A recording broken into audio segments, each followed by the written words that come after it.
വയനാട് മുണ്ടക്കൈ ചൂരൽമല ദുരന്തബാധിതരെ ചേർത്ത് പിടിക്കുകയാണ് കേരളം. ദുരിതബാധിതർക്കായി സംസ്ഥാന സർക്കാർ നിർമ്മിച്ച വീടുകളുടെ ആദ്യഘട്ട ഉദ്ഘാടനം ഫെബ്രുവരി 25-ന് നടക്കും. മുഖ്യമന്ത്രി പിണറായി വിജയൻ വീടുകളുടെ താക്കോൽ കൈമാറും. ആദ്യഘട്ടത്തിൽ 178 വീടുകളുടെ താക്കോലാണ് കൈമാറുന്നത്.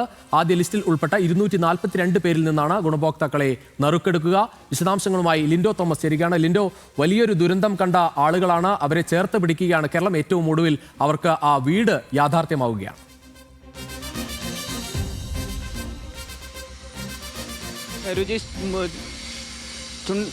മുണ്ടക്കൈ ചൂരൽമല ദുരിതബാധിതർക്കായി നിർമ്മിച്ച ടൗൺഷിപ്പിന്റെ ഉദ്ഘാടനം വരുന്ന ഫെബ്രുവരി 25-ാം തീയതി മുഖ്യമന്ത്രി ഉദ്ഘാടനവും വീട് കൈമാറ്റവും നടത്തും. ഇതുമായി ബന്ധപ്പെട്ട പ്രഖ്യാപനം മുഖ്യമന്ത്രി തന്നെയാണ് ഫേസ്ബുക്ക് കുറിപ്പിലൂടെ അറിയിച്ചിരിക്കുന്നത്. ആദ്യഘട്ടത്തിൽ 178 പേർക്കാണ് ഈ വീടുകൾ കൈമാറുക. ഏറ്റവും ആഘാതമേറ്റ വീടുകൾ പൂർണ്ണമായും നഷ്ടപ്പെട്ട, ബന്ധുക്കൾ നഷ്ടപ്പെട്ട ഏറ്റവും ആഘാതമേറ്റ 178 കുടുംബങ്ങൾക്കാണ് ആദ്യഘട്ടത്തിൽ വീടുകൾ കൈമാറുക. ഇതിന്റെ നിർമ്മാണ പ്രവർത്തനങ്ങൾ പുരോഗമിച്ചുകൊണ്ടിരിക്കുകയാണ്. കൽപ്പറ്റ ബൈപ്പാസിന് സമീപം എലസ്റ്റിൻ എസ്റ്റേറ്റിലാണ് ഈ പറയുന്ന ടൗൺഷിപ്പ് നിർമ്മാണം നടക്കുന്നത്.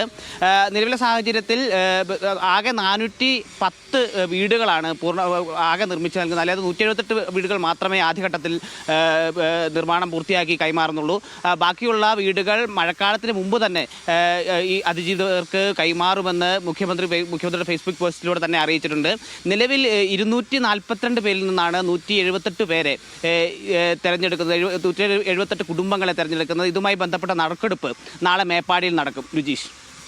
ശരി ലിൻഡോ.